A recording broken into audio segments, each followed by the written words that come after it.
22 jobs, one at a time, crushed. But this series would never be truly complete without pushing it to 26 with the Game Boy Advance jobs. Unfortunately, by the time you get access to the GBA jobs, the game's just over. All that's left are the Interdimensional Rift and the Sealed Temple.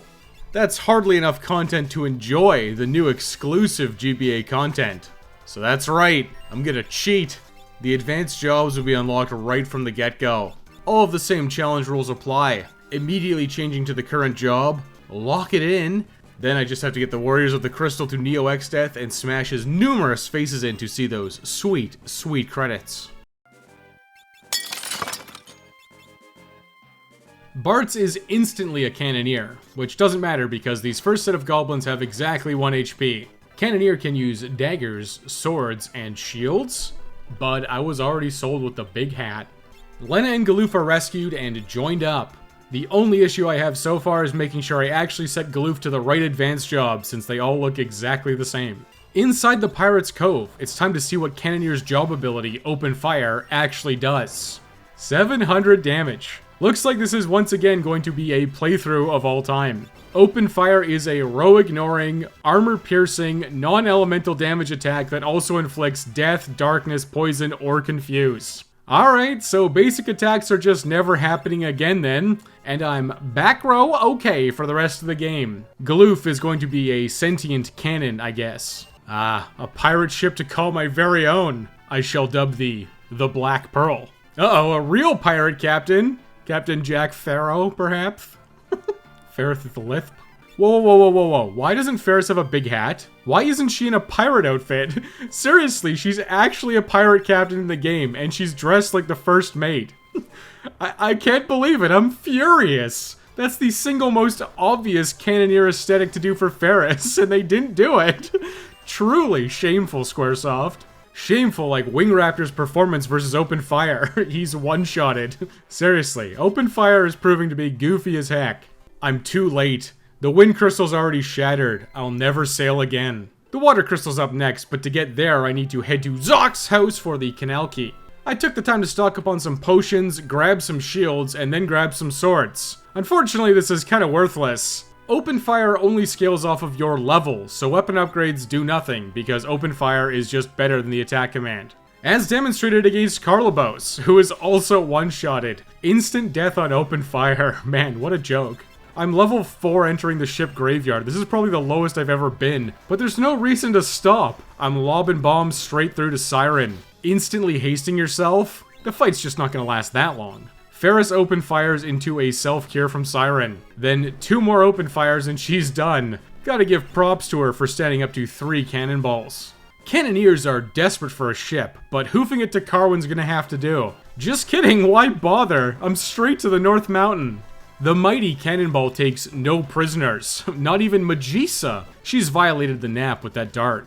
Magisa's thunderbolt is tanked by Ghost Galoof, and her head's promptly blown off by a stray cannonball. I've rescued Hiryu, and I will be stopping in walls entirely because I have to. I grabbed new shields and Kempo Gis before fruitlessly attempting to convince King Wallace of an incoming meteor. I'm water crystal bound up the tower. The endless ammunition of open fire makes short work of any and all resistance. That guy really should have tried to resist a rampaging elephant. Gorilla gets exactly 1 attack off and misses before Ferris open fires and confuses him. Then Lena finishes him off with a second volley.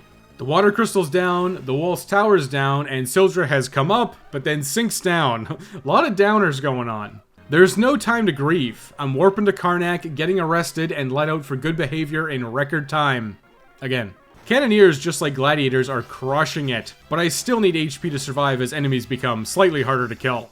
Equipped with mithril swords, I move to the front row to slice down the hordes of Nax. This is entirely because it's slightly faster to basic attack than open fire. I'm one-shotting the Nax regardless, but open fire is a pretty long animation. I grinded for longer than the rest of the playthrough has taken up to this point to once again hit a substandard level 16. High enough to survive, and safe from level 5 death. Finally, a ship to call my very own. What do you mean it's owned by the state of Karnak? I could engage in piracy, but I don't want those monsters coming after me. Moving through the fire ship, I am once again back to slaughtering everything with open fire. This is going so well that I didn't even realize that I was in the front row still. In the engine room, Queen Karnak summons up a liquid flame.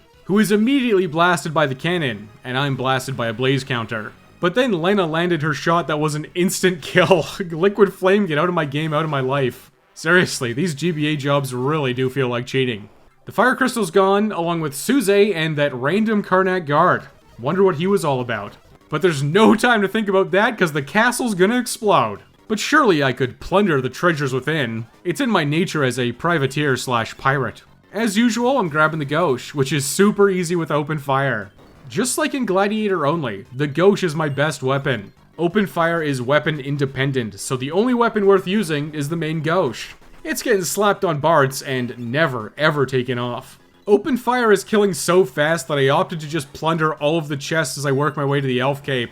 Never gonna say no to more elixirs. I've evenly distributed the loot as a good captain should. Bartz and Lena both have 25% chance to dodge physicals now. I plundered the loot, and it's time to skedaddle out of Karnak. Ironclaw? Why would I even bother fighting him? I blasted the sergeant with a cannonball, and then cleaned up the Nax. Then I left, and Karnak exploded, leaving no trace of any of my piracy. The Fire Crystal Shards are mine, but yeah, I'm sticking with Cannoneer, my dudes. I'm also sticking with relentlessly open-firing everything. Seriously, why even bother running from battles when I'm one-shotting every enemy I come across with no cost? Will this strategy change in the library? No, of course not. What do you think we're playing here, Bard? I finally put my Cannoneers where they belong in the back row, right before Ifrit. Ferris is immediately roasted with a fire too, but she survives. Then Ifrit gets confused as those cannonballs bonk him right in the noggin. Ifrit broke himself out of Confuse, only to get confused again and then killed. 5 shots total. Down to the basement where I face off against Bookbound boss Byblos, the nemesis of many a challenge run. Byblos started off with a slow on Ferris, and a follow-up Protect halves my damage. But I have exactly one strategy and I'm not changing it. Open fire! The barrage of cannonballs is endless. That instant death proc would have been nice. Even with Protect up, Byblo quickly starts resorting to drain counters. Fortunately, he's whiffing constantly, both his drains and regular attacks. He's also splitting his damage across my entire team. As a result, nobody died, and Cannoneers managed to outpace the rare drain heal. Is anybody really surprised at this point? Mid is rescued, then Sid is also rescued from his alcoholism. The two of them fix the fire ship, together. Finally, I get to be the master and commander, in control of my own destiny on the high seas. I'm choosing to go straight to Black Flame Island to grind. After a few battles here, everyone learned EXP Up, the only ability Cannoneer will be able to use until the end of the game. EXP Up definitely speeds up grinding. 50% EXP per battle is no joke. That's like a buy 2 get 1 free deal. Does EXP Up stack when it's on multiple people? I have no clue. But maybe it does because I grinded to level 26 very quickly. Then I chose to move the plot forward, which meant sinking my fire ship. Man, what good is a captain without a ship? I'll have to settle for riding Bingus over here. Sit in mid. It's too much work to differentiate you guys. You're gonna have to put on the Potara earring. You're merging into one person now. Schmid. I'm heading into the desert to follow the floating King Tycoon. I had to give Sandworm a fighting chance by abusing speed up because I have the balls and there's holes, so we're golfing, buddy. Open fire really does scale off your level. Lena and Ferris both connected for 1300 damage. Bards managed to finish off the Sandworm on the next swing. Par for the course, which was 3. Racing through the desert to get to the landlocked ruins of Gon. There's no way there's any kind of ship-based shenanigans going on here. Oh my god, I was so wrong. There's 2, and Schmid showed up to get them up and running. I will live my life forever as a sky pirate, as soon as I get rid of this dastardly Crayclaw. Bombs away! Confused and dead in 3 turns. Straight back to Gon to raise the Ronka ruins, and a return to Schmid in the catapult for the deets. The game's come full circle for the first time at Tycoon Meteor. Will the Adamantoise's innate Protect status save it? No. Although it did try and double tap Lena straight away. She matadored the first hit and blocked the second. Easy game, easy life. The bombardment continued until Adamantoise died. Kinda hard to collect the turtle soup when the shell's got a dozen holes in it. Back to the catapult, Schmid's doing twice as much work in half as many people to adamantite-clad my airship. I've stationed myself by the ancient library for free super gulps and fought the super dimension fortress, Ronka. Those flamethrowers really have it out for that one spot. Kinda weird because nobody's standing there. 1 round of cannon bombardments takes out the first flamethrower. Then it's a repeat of that for number 2. All of the side launchers were exactly like this. The rocket turrets are a little more dangerous because of Confuse, but it's fine because my Cannoneers have garbage weapons. Who cares if they hit my team? They're using broadswords from Tool. It does no damage. Before I tackle the Soul Cannon itself, I went to Jackhole and picked up some Coral Swords, just to see. And I grabbed some Mage Mashers too, for later, just in case. Into the Soul Cannon fight, 2 open fires per side launcher and nobody got ulted. I mean, maybe Cannon Galoof did, I can't tell. A front row Coral Swing is about 600 damage, and open fire is 600 to 1100.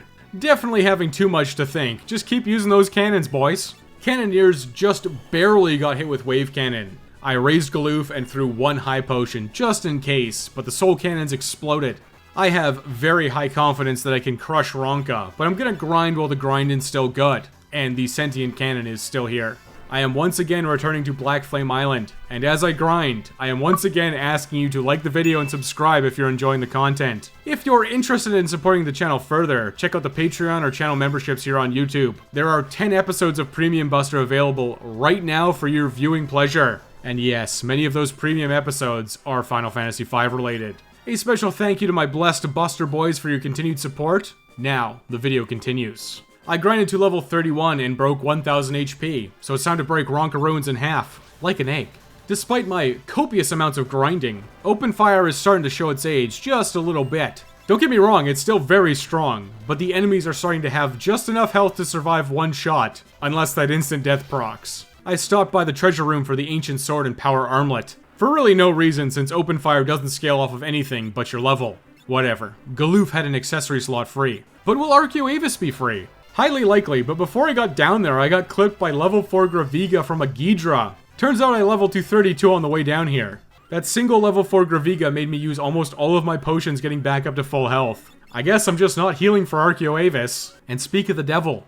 Each form of Arcuavis has 1600 health and rotating magic resistance, but I just don't care about that at all. My open fires are landing for 900 damage plus, so 2 shots takes out each form. Galoof did get nailed with sap, but that's all I saw. Teamed up bombardments took out all 4 forms very quickly. But Arcuavis is back for more. Shocking King Tycoon, I knew this was coming. Lena nails the revive form for 1500 damage with instant death, but it doesn't proc, if only, dude. Arcuavis counters with Breathwing. I'm shaking in my boots at 25% max health and damage. Ferris and Bart's Cannon Barrage finished off the final form. That leads me directly into the Crystal Room, where Kryl shows up, knocks King Tycoon's head off, knocks Cutscene Galoof's head around to get his memory back, and then accidentally knocks the crystal over, letting Xath out. Now Ronka's sinking. Cheese it! Cannon Galoof has taken Kryl the time out back in his world for her chicanery. Xath's gone, so I'm free to be the sky pirate I've always dreamed of. Unfortunately, those Tycoon sisters developed morals or ethics or something because they want to help the walking, talking canon. Alright, fine. I guess piracy's only okay when Ferris is doing it. Schmid, it's time for the world tour. Them Parabolos boys coming out of the woodwork, but they're not gonna know what hit them. I'm Mage Mashered up, but I'm employing the Gladiator / Grug strategy. I'm just spamming open fire and hoping for the best. Revive your friends. I'll just keep bombarding you over and over again. Ferris got exploded, but a Phoenix Down will reassemble all of her body parts. Alright, fine. I'm resorting to the Mage Mashers. I fished for a silence proc and then blew the bomb away with a bombardment. Kind of ironic. This is now just working the bombs down one at a time. Silence it with a Mage Masher, kill it with open fire. Lena got exploded, but that's just another Phoenix Down, and one less bomb to worry about. Another silence proc, another dead bomb with no arise. The final bomb was at low health, and with no silence in sight, I just waited out the exploder, which did not kill anyone. Moving on to the Carnacus Meteor, I'm back to my old strategies. It's open season on Titan with open fire. Lena's bombardment does 1000 damage, Ferris does an impressive 1800, and I have more than enough HP to survive Earthshaker. Next, I watch in horror as Schmid's double brain is sucked out through his ears. As if I'd ever let that happen. The Manticore is cored by my boring balls. 4 shots and I'm out of there, suffering only minor frostbite. I am once again abandoning my ship. My trusty cannon is on wheels, but it really can't be any fun hauling this thing around everywhere. Even if that includes being teleported, and Cutscene Galoof with his Windrake. Guard Gilgamesh is getting got with Grape Shot, twice. Raw all you like, you can't beat the Sentient Cannon. The captain, crew, and talking cannon are all back together. They're here to blast the big bridge battles to smithereens. Open fire is now back to one-shotting enemies, even without the instant kill, which is good, because my god, they're just throwing battle after battle at me here. Good thing my cannons have infinite ammo. Just gonna blast a hole through this door. Gilgamesh! 4 bombardments later, and Gilgamesh is entering phase 2. He's become twice as deadly and resilient thanks to all of those instant cast buffs. Gilgamesh got some yoomps in, but another 4 bombardments and he's running away. And then I'm running away. At least I would be. Looks like we're using the Cannon travel network to get to Glossiana. I have carpet bombed all the aggressive flora and or fauna to get to Regal. I did actually buy equipment here, starting with 4 gold shields and then 4 sleep swords. They may get some usage, who knows. Open fire is really strong though. Of course I also bought a slew of high potions. This is my only real healing option. And oh look at that, some holy waters too. He's learning. Hoofing it really sucks. I wish I was back sailing the high seas. Maybe that Moogle knows about some seaworthy vessel. Swimming in underwater caves? I mean, I guess I technically am in the Navy. I could be a diver. The wet rocks call, but I resist. Dude, 6 blood slimes? That's unreal. I'm speeding this one along. I cannon blasted my way to the Moogle and the Tyrannosaur, who was instantly phoenixed down for re-death. Traversing the desert is exactly the opposite of sailing the seas. So I dodged it and made my way to the Moogle forest. I'm plundering the booty of this Moogle. Oh my god, that came out very wrong. Anyways, treasure collected. The dancing dagger is technically a stat stick, so sure. But the elf cape is the real prize. One more 25% chance to dodge distributed to my crew. Kryle's called and I'm flying a ball. It's revealed that they worship the talking cannon that's been following me around like a king. Interesting. The Winddrake's got scurvy, so I'm heading out a ball with my balls to hunt down some citrus. Bartz is blasting Kelgarda next week with open fire. It even works in cutscenes. Cutscenes with the Dawn Warriors? Mustaches must have been mandatory for all members. That's pretty cool though. I have been known to rock the occasional mustache myself. I'm buying Kooky Kelb's strength maxing gear. Open fire gets no benefit out of the strength, but it does have more defense. Onwards to Drakenvale. I'm a fish out of water here. Deserts and mountains, about as far from the sea as you could possibly get. Regardless, I'm hauling my cannon behind me to blast anything and everything in sight. Open fire's instant death uniquely works against undead enemies too. It's not like death elemental, it's just like click, you're dead, bucko. Running from battles and unleashing bombardments are about the same speed, and I've got EXP up. May as well capitalize on that through all of these dungeons. I incidentally rescued Golem and snagged the bone mail, which is going on Bartz for the foreseeable future. At the top, I guess those Tycoon sisters are sick of their hardtack rations. They were so desperate for some vitamin C that they were enticed and tricked by the Dragon Pod. Fire at will, boys. I'm actually attempting to fish for an instant kill on the Dragon Pod and kind of ignoring the flowers. Bartz's bone mail negated the silver powder's ult, but Lena was paralyzed. Paralyzed is pretty bad, so I started clearing the flowers with open fire. Okay, Phantom Galoof is old, you just can't see it. Galoof tanked the confused powder, but was instantly knocked out of it by another flower. Bartz is taking pot shots at the Dragon Pod, fishing for that instant death. The crew's busy clearing out the flowers. Lena finally connected on the Dragon Pod with an instant death. Lena was poisoned right before the end of the battle, but that's par for the course. I have acquired an entire bushel of lemons and limes. Scurvy's gonna be a thing of the past. The Cannoneers rapid-fired their cannons all the way back down the mountain, and then back to Ball. This was the scorched earth approach. Inside Ball, I snagged the greatsword on instinct. Hey, treasure's treasure. The vitamin C has been administered directly into the Winddrake. Lena's afraid of scurvy, so she wolfed down one of those lemons. Lena, if you're just like in the general vicinity of a lemon, you're not gonna get scurvy. Bow-legged no longer. The Winddrake's flying me to Sage Guido's cave, which immediately sinks into the ocean. If only I had my ship again. What's this? An entire fleet of ships? Surely I can commandeer one of those vessels. It's Admiral Xath, a fellow ship captain. Wait, what do you mean I'm not really a captain without a ship? How dare he? I have half a mind to not blast Gilgamesh to next week with that attitude. And I'm definitely not going to share any of my lemons. Gilgamesh starts the fight by taking his glove off and giving me a couple of slaps. After 5 open fires, Enkidu shows up, White Wind negating all of my damage. New target acquired. Enkidu is bombarded with balls and destroyed. Gilgamesh got the memo and started using some missiles of his own. Enkidu's gone, so Gilgamesh is back to getting beat down with balls. He's promptly blown off the ship. Then Xath mogs me again. He's captain of the flagship and a submarine? Bro. Cannoneers are doing very well, but they are less powerful than gladiators with their crazy finishers. I'm grinding for 4 reflect rings right here and now in the barrier tower. Open fire makes this completely brainless, and EXP up makes it a lot more lucrative. Fortunately, this was a very fast grind. All 4 reflect rings were acquired in 20 minutes. Thank you, natural luck and emulator speed up. Time to go. At the top of the tower, Atmos appears and evenly distributes his comments amongst my team. Cool, I'm just gonna focus fire that giant mouth. Bart's and the big hair are in the crosshairs. Time to throw some Phoenix Downs. Uh-oh, the captain's wearing the bone mail. Okay, revive big hair instead. Can the crew kill Atmos with open fire before Bart's gets sucked into the void? They did, just barely. Ferris high-rolled right as Bart's touched Atmos' lips, saving his life. A stray cannonball hit the antenna and it got blowed up. Then Xath blowed up. Well, free submarine. Take that, Xath. I am the captain now. Submerged, Sage Guido's cave feels the wrath of my balls! I have been known to blow holes in turtles in the past, so he hands over the Guardian branch without issue. Underwater, sailing to more, where I get to grab the gauche again. One more best-in-slot weapon for one of my shipmates.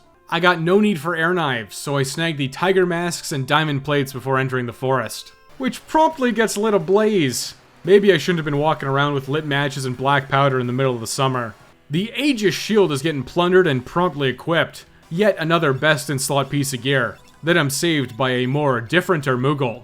The forest is completely toasted except for the Guardian Tree, which houses the crystals. Cannoneer is proving to be very resilient against physical attackers. I'm in the back row with main gauches and shields. These crystals may as well be hitting me with pool noodles. Open fire can land instant death, and that's how the first crystal goes down.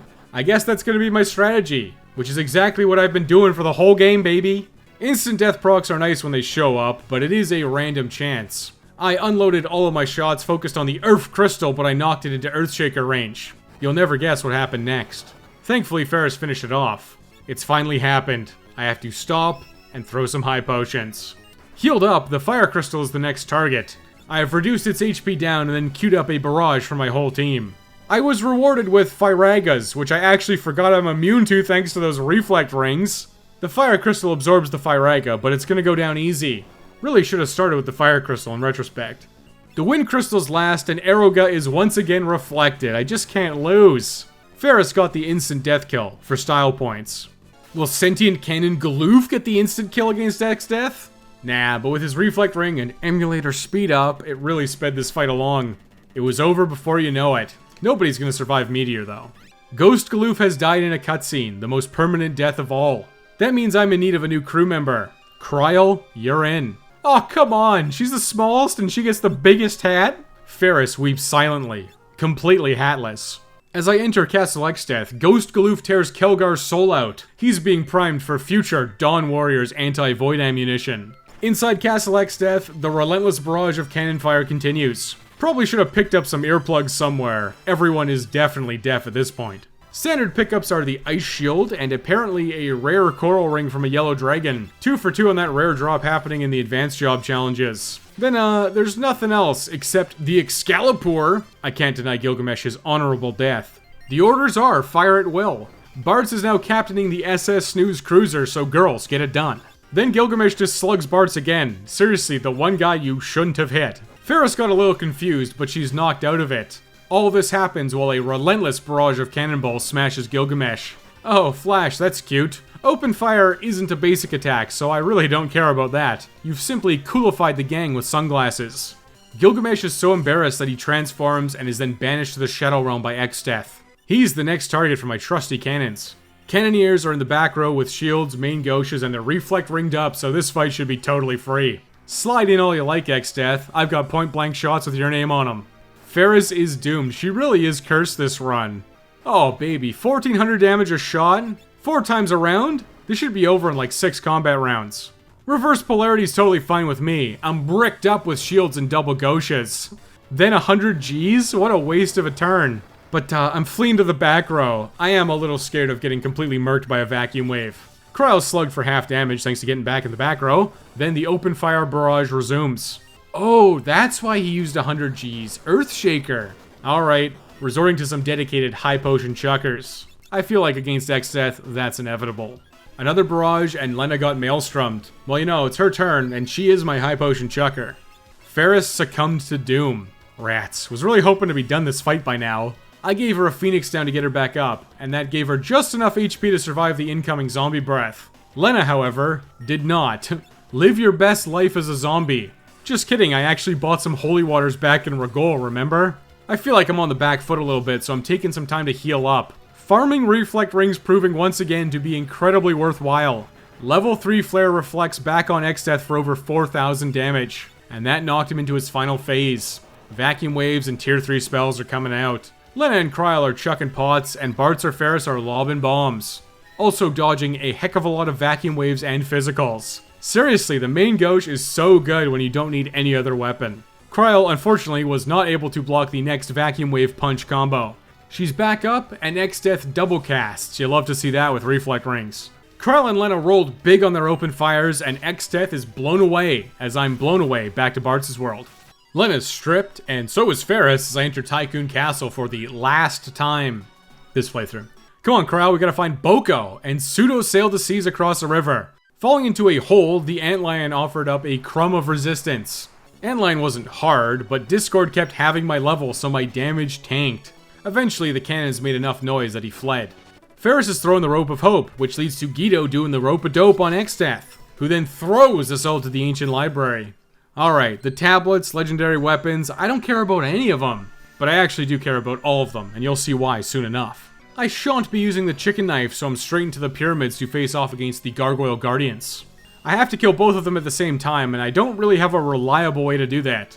I'm just gonna split my damage across the gargoyles. Open fire ignores row defenses, so that back gargoyle takes full damage. All I can really do is keep firing. Unfortunately, it's just not working out. They just keep reviving themselves. Am I really gonna have to rely on a double instant death proc?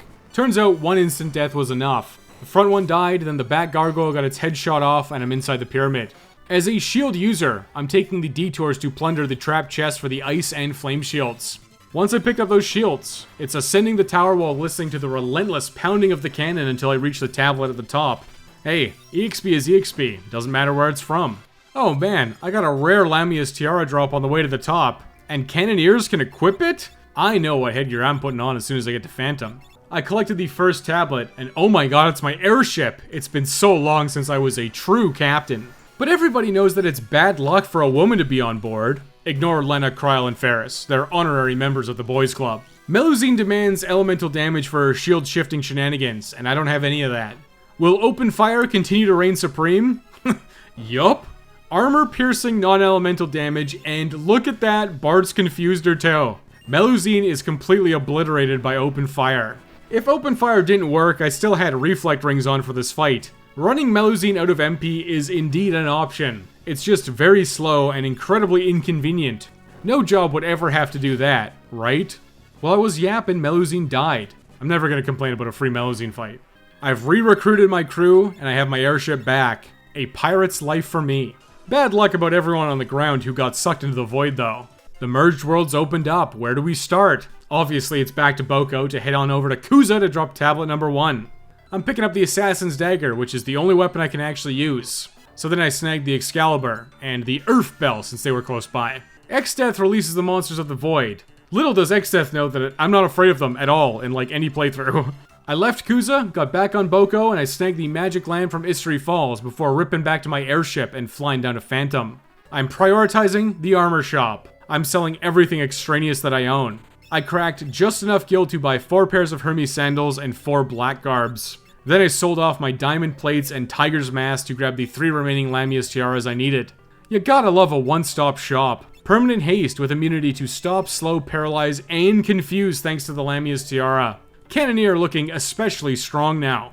I snagged the thief knife, which I used to wrangle Bingus. Then I abandoned him and headed straight to the island shrine. With haste and Lena as a 4th, open fire spam went a lot better at clearing out the Gargoyle Guardians. This wasn't perfect, there was a revive, but I'm in. I don't care about anything down here except the tablet, but I'll still kill every single enemy I come across. EXP is EXP, and I'm permanently boosting it. I fought my way to the bottom, and there's tablet number 2, but I've been stalked by the Stalker. Wendigo's a weakling. His shell game is easily beaten by simply working through the clones systematically. My Hermes sandals and Lamia's tiaras make me immune to Wendigo's greatest threats, Mind Blast and Confuse. With the relentless pounding of the cannons, I won easily. I had to heal Lena and Kryl once each with a high potion because of a couple of maelstroms. Tablet 2 is acquired, which opens up the 2-pronged fork tower, my immediate destination. The Tycoon sisters are reflect ringed up and going up the magic side. Bartz and Kryl are schlepping it up the physical side. The Defender would be really nice, but it's a Knight Sword. Oh well, Minotaur time. Open fire continues to be my best and only real option. It's also twice as good with haste. Minotaur's physical-only strategy is pretty weak against the back row Cannoneers with shields and main Gauchas. Not a single high potion was used. Time for Omniscient. I couldn't help myself, I had to test if open fire worked, and it didn't because it triggered return. Not that surprising. The only option left is to run Omniscient out of MP. I'm unbinding the fast forward. Every one of Omniscient's spells bounce off my reflect rings except for Drain. Fortunately for me, Omniscient reflects himself and tries to cast Regen, which then bounces onto my team. Regen lasts for the entire fight, and the healing negates any of the potential drains that come out. Running Omniscient out of MP takes like 16 hours of real time, but in a world of accelerated time, it only took 45 minutes. I think that was a little slower than Gladiator only, for some reason. I witnessed Libra fail out of the corner of my eye, and that's my sign that he's out of MP. Fire at will, girls! Omniscient fails to cast Return and he falls eventually, as does the Fork Tower. Bartz and Kryl are probably wondering what took so long though. Looks like the world merging somehow negated the effect of the Potara earrings. Schmidt is split back to sit in mid, which is good. It makes submarinizing my airship twice as fast. I am truly the master and commander of the sky and seas now. History Falls is up first since I can utilize the gear within. The Gargoyle Guardians are once again brainlessly bonked by bulls until eventually they both die. Kryl actually pulled through with an instant kill on number 2. The endless and wanton slaughter of every monster in my way continues with open fire. And yes, it's still doing surprisingly well. Not that I'm going to use any of them, but I grabbed the Rune Blade and Enhancer Sword for my non-Goshen Cannoneers. It just feels a little bit more prestigious to have endgame gear over, long swords. The second Aegis Shield is mine, and it's maybe the most prestigious gear of all. Tablet number 4 is grabbed third. Red Guy reveals himself to be completely and utterly pancaked by Leviathan. Yeah, nah. 4 coral rings makes Leviathan 3, but I've only got 1, so skipped? I'm stopping by Regal for high potions, because I'm gonna need them as I head straight down to the Undersea Trench for the final tablet, and final Gargoyle Guardians. Open fire wins, eventually. Combine would have been really nice to use for all of these fights, but it's on the cusp. The Undersea Trench is the one dungeon I actually attempted to run from enemies. I still killed a lot of unknowns on the way down, but the fights are taking a long time, so cheesing it is. Lava walking hurts my little feeties, but high potions heal back my health. This is also I can click the buttons to get to that final tablet. I don't have any area of effect damage, so I'm resorting to the usual Magic Lamp strategy for the Gremlins. Bahamut into Leviathan into Odin for Zantetsuken. The Gremlins are sliced into sashimi. Probably taste terrible, but I've got the last tablet. I recharged the lamp on the way out and made my way back to Kuza. I dropped the tablets and plucked up the 9 remaining legendary weapons. Then a scholarly individual tells me about an earthquake in the south, and it needs investigating by a brave captain with a submarine. Hang on, that sounds like me! Inside the second undersea trench is the Sealed Temple, the location of the GBA job shards. This is where Cannoneer officially unlocks, right before I'm about to go crush the rift. I have no idea how this guy got down here, but he's the merchant with the ammunition for Combine. I've had Combine unlocked since Black Flame Island. I just couldn't use it because I need this guy's very specific ammo. I really love how the information he gives you is completely bogus too. Look for me in the weapon shop, he says, as he hangs out in Crescent's inn/item shop. Whatever, I can finally buy the 3 types of ammo I need for Combine.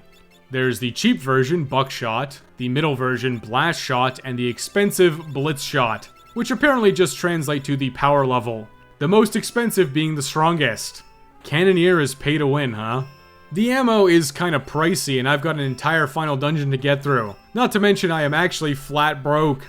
I hawked all of my legendary weapons and bought as much ammo as I could though.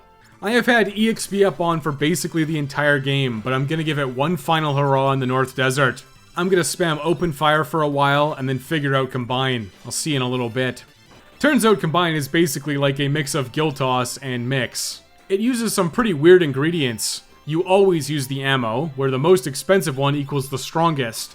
You can use ninja scrolls, shurikens, the chemist drinks, and the unique mix items. Turtle shells, dragon fangs, and dark matters for different effects. Bearing that in mind, I stocked up on all of the consumables I could get with a couple of coral rings from that North Desert grind cache. I didn't even really grind for that long, and I'm sitting at level 47. EXP up is officially off for good. It's Combine time as I enter the interdimensional rift. Flame Scroll with the best ammo one-shots all of these ammonites. This is very solid, but kind of expensive, and I really don't want to turn back to restock on ammo. Just like with Chemist Only, I'm legitimately concerned about running out of ingredients. I'm gonna be a little more selective with what enemies I smash. Kind of. I just resorted to the second cheapest ammo for my mixes. This is just like when you order the second cheapest bottle of wine at a restaurant, which you may want to share with a huge woman and her crystal orb. I have very little respect for Califasteri, and open fire evidently doesn't trigger her drain counters. As a result, she kinda just sits there and allows me to smash her crystal with my balls! Heading down into the caves where I snagged the final coral ring I'm gonna need, and then easily dodged Omega. Take a look, in a book, it's a panda, and I think it's time to abuse the flame cannon mix. A panda is crushed by fire damage regardless, so I tested the best versus second best ammo. The second best was still hitting for over 4,000 damage, so I just used that instead. I'm gonna hang on to the good stuff for more worthy opponents. Unlike Califasteri, a panda did eventually counter combined mixes with Drain, but there's no way that he can stand up to this many flame bursts. The panda's dead, and I'm into the castle in the sky. I'm dodging all the dragons. Wait, hang on. If I kill them, I get dragon fangs. I managed to collect quite a few as I made my way to the Super Dimension Castle. Azumagi is sitting in the prison, which means he is a criminal, clearly. I mixed Blitz Shot with a Turtle Shell for slow cannon, which is supposed to slow. It did not. It did still do some damage regardless, so Cannoneer is proving to be pretty solid. Lena tried out Hero Cocktail and Blitz Shot for Divine Cannon. It was also okay. Azumagia's magic defense is super high though, so I'm not surprised. Does Berserk work? Let's try Power Burst using a power drink and ammo. Nope. I tried most of the mixes out and they yielded basically no difference in damage, and no status effects either. Although the needle cannon is pretty interesting. When you combine a gold needle with the ammo, you get a 1,000 needles-like effect, but it scales up to 2,000 or 3,000 with the superior ammo types. Back to the fight, Ferris fell to a roulette, but she is revived. I'm back to spamming open fire and testing out the various mixes, because I have no idea what I'm doing. Azumagia used Big Guard. I was afraid of this, my damage is halved. Then he minied Lena, but does it actually matter? Turns out yes. Oh, come on, White Wind too? Negating all my damage. After testing all of my options, it became clear the Needle Cannon was the way to go. Blitz Shot plus Gold Needle for 3,000 damage a turn. Triple powered 1,000 Needles penetrates the barrier and eventually kills Azumagia. The save point is mine, and I'm resting. Catastrophe is once again here to ruin my life with Earthshaker. I'm continuing to mess around with combined mixes because I'm still learning, okay? The Interdimensional Rift is clearly the best place to do it. Combining Blitz Shot plus Lightning Scrolls does Spark Cannon, which seems to be pretty effective at like 2,800 damage. I guess I'll spam that? Haste is giving me a lot of turns, and that's really letting me push damage out, but Catastrophe does a second Earthshaker, which the Cannoneers survived. Thank you, EXP Up, you really pulled through for me. A few more Flame Cannons and Flame Shots, and Catastrophe's cooked. Returning to the save, I'm getting fully healed up. I collected my smooch and immediately go to cash it in at the throne room. Ribbit followed by 4 Maiden's Kisses. That was a really good use of turn 1, everybody. I also have no respect for Carnacus, so I'm back to spamming endless open fire. Open fire is low rolling for 1,200 damage and high rolling for 2,400. This is all very solid, and yeah, I trashed her before she did pretty much anything other than a physical attack. Now for Twintania, I've got my coral rings on, and I'm actually able to abuse his weakness. I'm gonna give him my Divine Shot. Blitz Ammo plus Hero's Cocktail mixes the Divine Cannon, a holy elemental attack. 5,500 plus damage per hit is really good. Divine Cannon does trigger the occasional tidal wave counter, so it's a really good thing I got those coral rings on. Twintania's 55,000 HP is burned through after about 10 mixes. Okay, it was more like 15 because I swapped to the cheaper ammo, alright? I actually almost didn't even make it to the Crystal Dimension. Loads of zombification and instant deaths going off in this one random battle. Okay, now I'm inside the Crystal Dimension, and I continue the trend of spamming open fire and or running from everything until I met Gilgamesh. Stealing a Genji shield would have been practical, but I'm truly on autopilot. I scared Gilgamesh off with my cannons. The Fuma Shurikens in the Rift are potential combined materials, so I'm plundering all of them. I'm sure it'll have a really good effect when I shove them into my cannon. Open fire is still pretty strong, but for these larger groups of enemies, I'm just unloading flame cannons to clear them out. There's no way that I run out of ammo, right? That light. Give it to me. I managed to get 3 elemental cannons off before Necrophobe's barriers got turns. Unfortunately, Bart's was just a tad too slow to get a 4th off. As a result, I ate 2 flares, focused entirely on Kryl, and 1 holy on Lena. The 4th elemental cannon took out all of the barriers at once. I'm not playing around. I chucked an elixir on Kryl and then waited for Necrophobe to give his second monologue while I primed up more elemental shots. Blind? Bro, we're carpet bombing the whole field. Flame Cannon comes out via Blitz Shot and Flame Scroll for well over 5,000 damage. Then I immediately downgraded to the second cheapest ammo for Flame Burst and Spark Burst. Even blinded, the girls are blocking all of Necrophobe's attacks with those shields. A few more shots and Gilgamesh is here to give some motivating dialogue. And then he explodes for no reason. I totally could have took on Necrophobe myself, dude. It's the final save point followed by the final showdown. Evil Tree versus like 4 guys with big hats and cannons. Sorry Ferris, I forgot. Neoex Death launches the Void, but just like I said, from the afterlife, the ghosts of the Dawn Warriors shoot themselves at the Void, destroying it. Have at you, Neoex Death. Vulnerable Cannon with Iron Draft and Blitz Shot should lower his defenses. Or not. Hang on, let me check something. Alright, Power Drink and Blitz Shot for the Power Cannon. Get Berserked, idiot. I don't even want to deal with Phase 2. Okay, it didn't go off. None of this is working. Fine, I'm just gonna do this the old-fashioned way. Fuma Shurikens are getting shoved into the cannon for Killer Cannon. 5,000 damage is pretty good, but Killer Cannon sounds a lot more impressive. But it's gonna have to be good enough. I'm gonna dump all of my Fuma Shurikens on Tree Form. White Hole whiffed on Bart's. You gotta love that Aegis Shield. Once I ran out of Fuma Shurikens, I resorted to Water Cannons using Blitz Shot and Water Scrolls. Neoex Death lashed out in anger with a jab. Then the Water Cannons continued until Neoex Death grew and blossomed into Neoex Death. Ferris starts by pulling Mega Flare out of the lamp. Then Bart's tried another Vulnerable Cannon, which did not land. At least it did some damage. Lena tried the same thing with Slow Cannon, but it only landed on the lady in the back, which is suboptimal because Kryl and Ferris finished her off with 2 more lamp charges for Zantetsuken. Alright, what else can I shove in this cannon? Dark Matter for Chaos Cannon? It did nothing. Okay, how about Dragon Fangs? Oh yeah, the back part is Dragon type, so Dragon Cannon's doing some bonus damage. I am totally down with getting rid of the Grand Cross part first. Dragon Cannon spam it is. But first, I'm working through the lamp charges down to Golem. Almagest hits and whiffs Bart's, Lena blocked it, and Kryl and Ferris both survived. EXP up really did put in work. There's no time like the present to aggressively suck down all of these elixirs. Golem comes up and Earthwall's up, and he immediately blocked a hit. Real good timing. The Cannoneers are back to shoving random stuff into the cannons.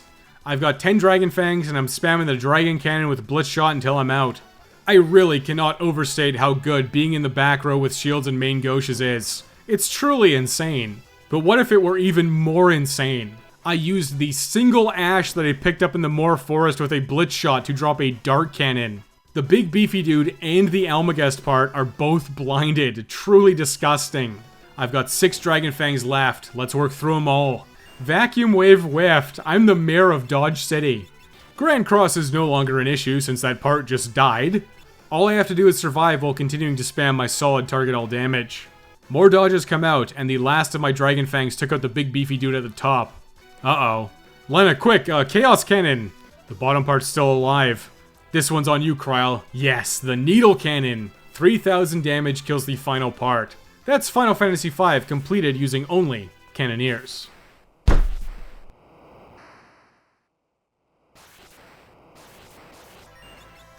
This tale of 4 Thothy Thalers and their trusty cannons was completed in 10 hours, 42 minutes, and 46 seconds. Almost exactly 10 minutes faster than Gladiator. Cannoneer is unique in that the attack command is actually completely worthless. Open fire deals more damage with 100% accuracy and causes random status effects. It's truly goofy as hell. It really is just like cheating. The only times that I physically attacked in this playthrough were during the opening segment with Bart's on those goblins, and during the brief Karnak grind session because it was slightly faster than watching the open fire animation. It's really good that open fire is so strong because Cannoneer doesn't even get its combine ability until you've unlocked the job, which is after obtaining all 12 legendary weapons, aka the end of the game. Combine is power-wise the equivalent of boosted black or summon magic. It just uses consumables instead of MP. As a result, Combine is really good. It really helps that you choose the ammo type first, and then your inventory shows you which consumables are valid for Combine. This makes it a heck of a lot easier to use Combine without having a spreadsheet handy like Chemist Mix. It also helps that there just aren't nearly as many Combines. I really appreciate that as a Grugmaxer. It really is a shame that you're barely able to use Combine. You're forced to open fire for the majority of the game. Not that that's terrible. EXP Up is a very useful ability. Once again, it's kind of a shame that it's hard locked to Cannoneer, which unlocks at the tail end of the game playing casually. I am no stranger to boost features, and anything that speeds up grinding is a plus in my eyes. Cannoneer has nothing else going on until the end of the game, so keeping EXP up on at all times really sped this playthrough along. I still have no idea if multiple EXP up stacks, I kinda doubt it does, but grinding was definitely faster than usual, even unstacked. 50% bonus EXP per battle is no joke. Cannoneer itself is also very tanky. You get to sit in the back row with shields, and your best weapons are the two main Goshas. That just gives you a ton of natural survivability. Cannoneer had basically no resistance in this entire playthrough. It really was smooth sailing. Wait, I made that joke last time, didn't I? I'm always just running jokes straight into the ground. They will never rest in peace. This channel's truly a graveyard of recycled content. So tune in next time where the Necromancer rises from the grave to repeat all of this over and over again. Thanks for watching Backlog Buster, with a special double thank you to my blessed Buster boys. I'll see you all again soon with Necromancer only.